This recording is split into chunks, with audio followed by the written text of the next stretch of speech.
It was a bright, crisp morning in New York City, and the bustling streets were alive with energy. Melania Trump, known for her elegance and poise, was on her way to an event at a local children's hospital. The day was meant to focus on promoting a new initiative for pediatric mental health, a cause close to her heart.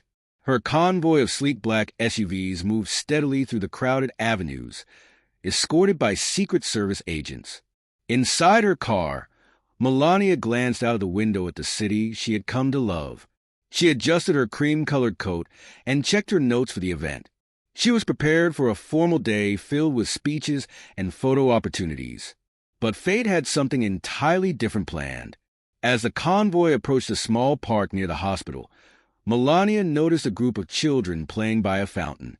Her sharp eye caught sight of something unusual, a little boy sitting alone on a bench, sobbing into his hands. His thin frame was curled up, his shoulders shaking with every tear he shed. It was a heartbreaking sight. Melania tapped her driver's shoulder. "Stop here," she said firmly. "Ma'am, we're on a schedule," one of the agents cautioned from the front seat. "I understand," she replied, her tone leaving no room for argument. "But this is important." The convoy came to a halt, and the scene immediately drew the attention of nearby pedestrians. As Melania stepped out, her heels clicked softly on the pavement. The Secret Service agents instinctively formed a perimeter, but she waved them back, signaling that she didn't want to draw too much attention. The boy, still crying, didn't seem to notice her approach. He was no older than 8 or 9, his oversized jacket and worn sneakers suggesting he came from a family that struggled to make ends meet. A small backpack lay beside him, its zipper partially open to reveal crumpled papers and a broken pencil. Melania crouched down to his level, her presence as gentle as the breeze that rustled through the park. "Hello," she said softly, her voice carrying the warmth of a mother's concern.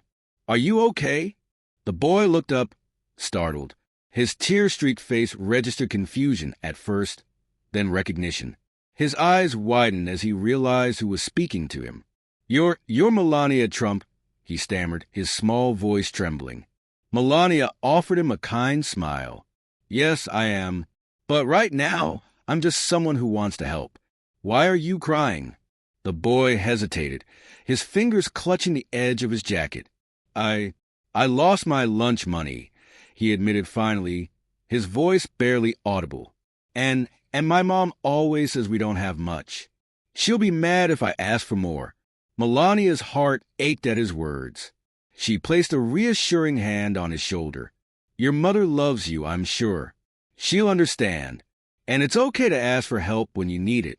As they spoke, a small crowd began to gather at a respectful distance, their curiosity piqued by the unexpected scene.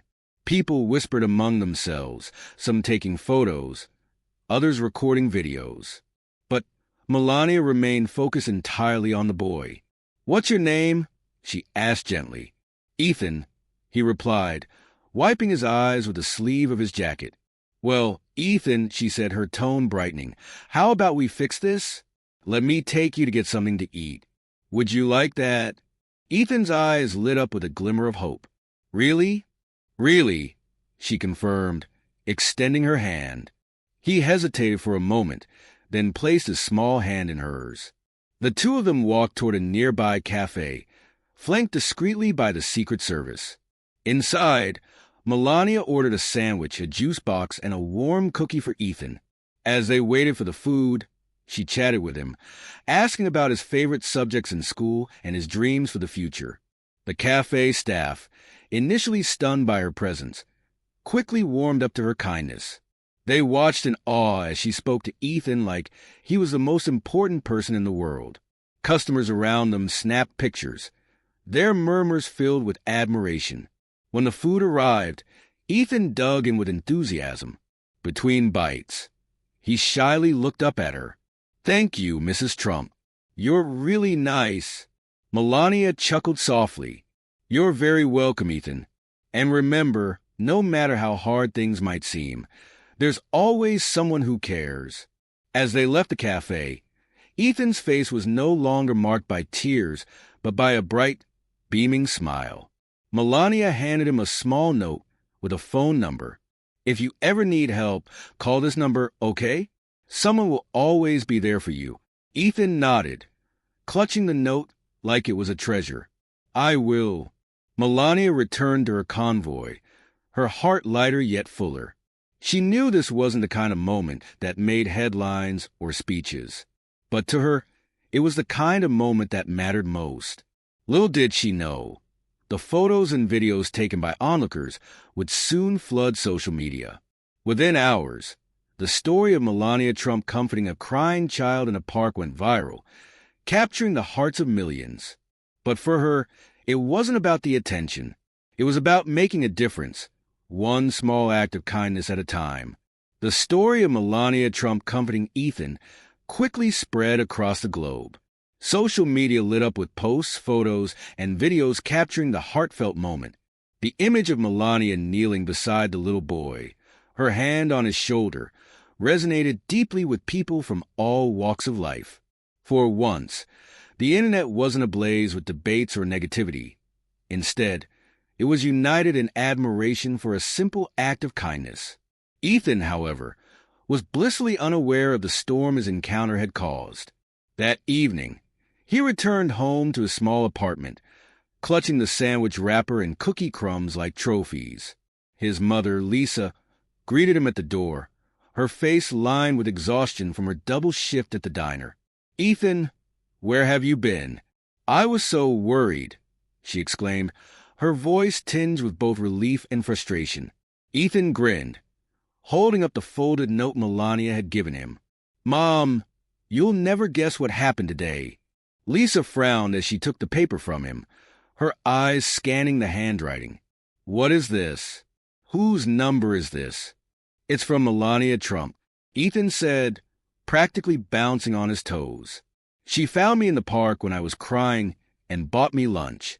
She told me to call this number if I ever needed help." Lisa froze, her mind struggling to process her son's words. "Melania Trump," she repeated slowly. "The First Lady?" Ethan nodded enthusiastically. "She was so nice, Mom. And she said people care about us, even if it doesn't feel like it." Lisa's chest tightened, and she pulled Ethan into a tight hug. Life had been especially hard lately, and the idea that someone as influential as Melania Trump had taken the time to care for her son felt almost unbelievable. The next morning, Lisa's phone buzzed incessantly. She groaned, thinking it was another bill collector, but when she picked it up, she saw dozens of missed calls and text messages. Friends and co-workers had flooded her inbox with links to articles, screenshots of tweets and messages asking, "Is this your Ethan?" Confused, Lisa clicked one of the links. Her breath caught as she saw the now viral image of Melania Trump sitting beside her son in the park.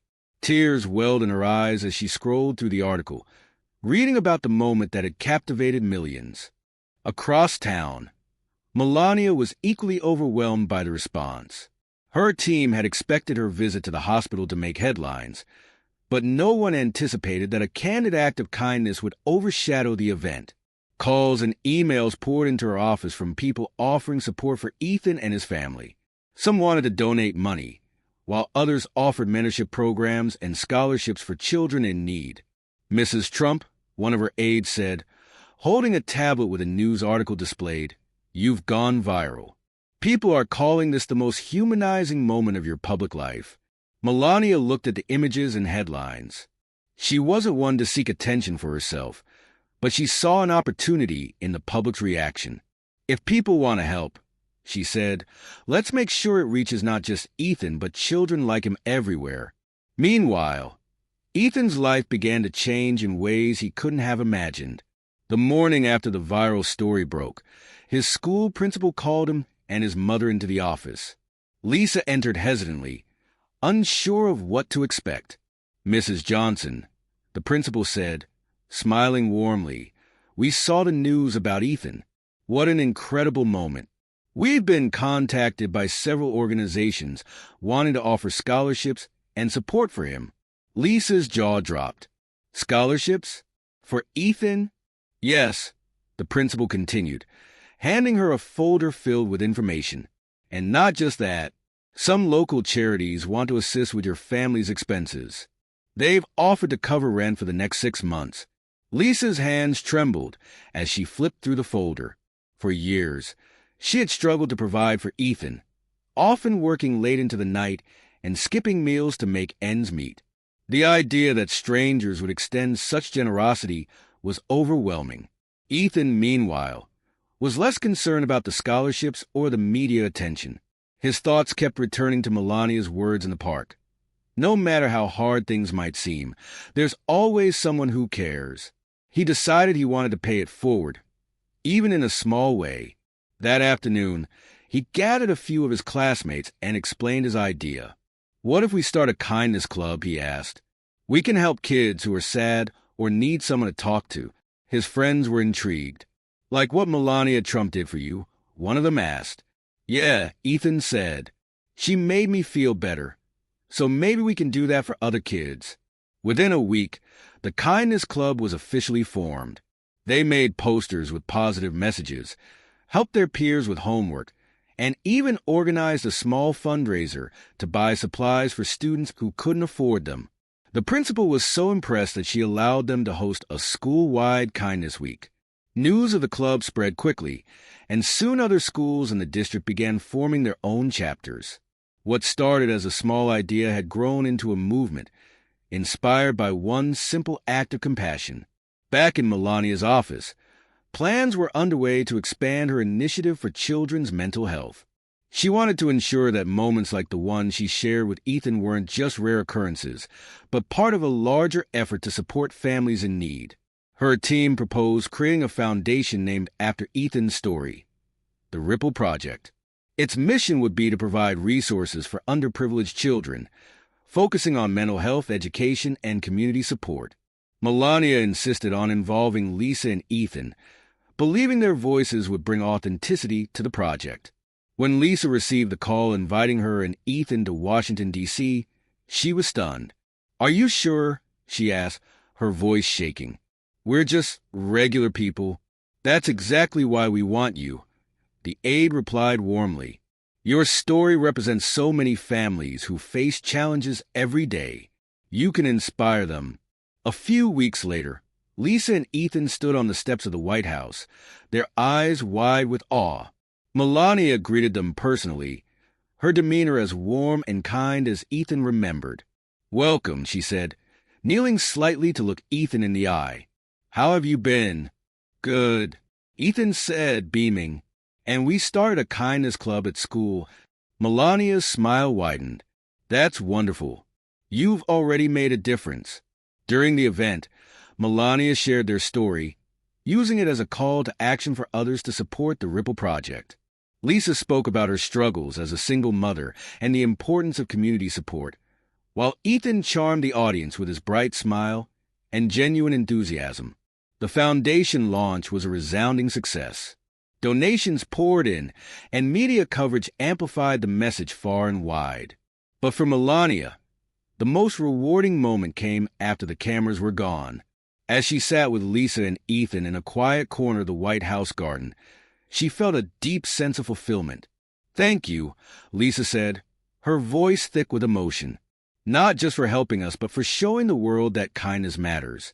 Melania placed a hand on Lisa's. "It's your strength and Ethan's heart that inspired all of this. I only did what I hoped anyone would do." As they watched Ethan run around the garden, chasing butterflies and laughing freely, Melania felt a quiet sense of hope. In a world often divided by appearances and circumstances, it was moments like these that reminded her of the power of compassion. The success of the Ripple Project spread far and wide, touching the lives of countless families. What began as a single moment in a park between Melania Trump and Ethan had grown into a nationwide initiative. People from all walks of life were inspired to show kindness, not just in grand gestures, but in everyday actions that carried meaning. For Lisa and Ethan, the changes were transformative. Their modest apartment had been replaced by a cozy home in a safer neighborhood, thanks to the generosity of donors. Ethan, once a shy boy who struggled to fit in, was now the leader of a kindness movement in his school district.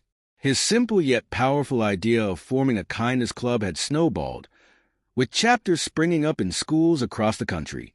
One day, as Ethan was working on a poster for an upcoming kindness rally, Lisa received a call from Melania's office.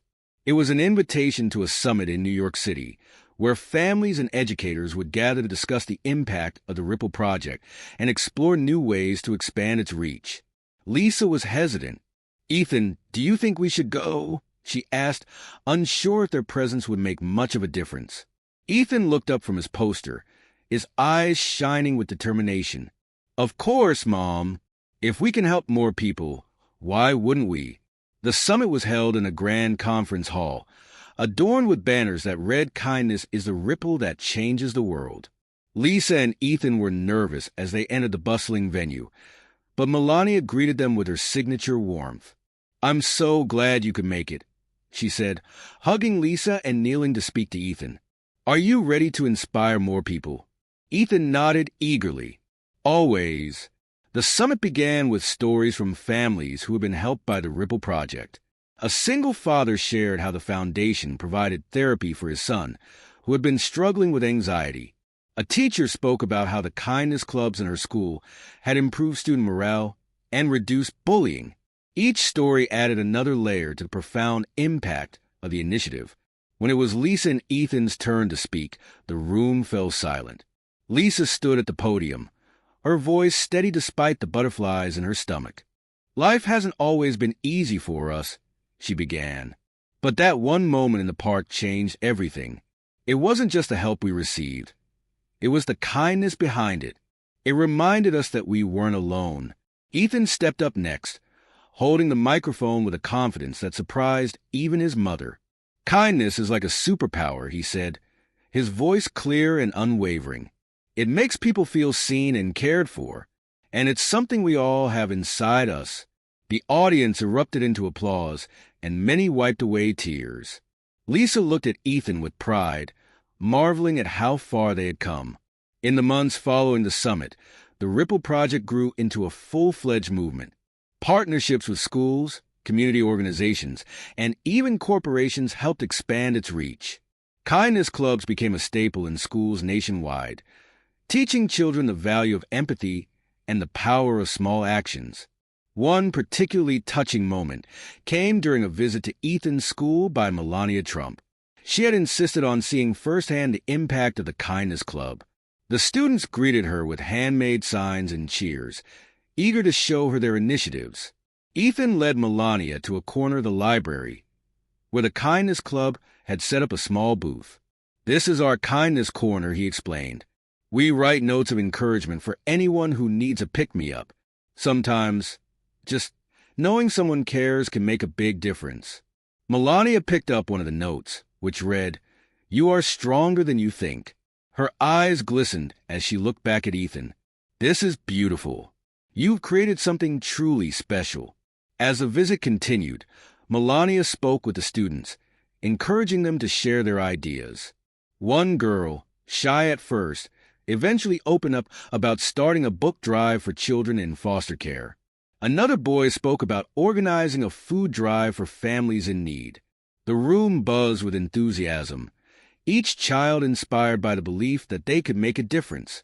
Meanwhile, Lisa found herself stepping into a new role as an advocate for single parents. With Melania's encouragement, she began speaking at events, sharing her journey and the importance of community support. It wasn't easy at first. Public speaking was far outside her comfort zone, but the thought of helping others gave her the courage to continue. At one event, a young woman approached Lisa afterward, holding her infant daughter. "Your story gave me hope," she said, tears streaming down her face. "I've been struggling, but hearing how you and Ethan overcame everything makes me feel like I can too." Lisa hugged the woman, her own eyes brimming with tears. "You're stronger than you know, and there are people who want to help. You just have to let them in." Moments like these reaffirmed Lisa's belief in the power of the Ripple Project. It wasn't just about financial aid or programs. It was about creating a culture where kindness was valued and encouraged. The movement even reached corporate America. Inspired by Melania's story and the Ripple Project, several companies began incorporating kindness initiatives into their workplace cultures. One major tech firm launched a mentorship program for underserved youth, while a national retail chain started a campaign encouraging employees to volunteer in their communities. Even Melania's critics couldn't deny the positive impact of the initiative. Editorials praised the Ripple Project as a rare example of genuine change in a divided world.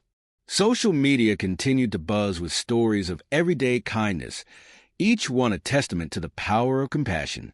As the year came to a close, Melania hosted a gala to celebrate the achievements of the Ripple Project. The event brought together families, educators, and supporters from across the country.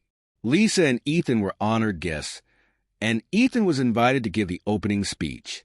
Standing on the grand stage, Ethan looked out at the crowd, his heart pounding. But as he saw Melania and his mother smiling at him, he felt a wave of confidence.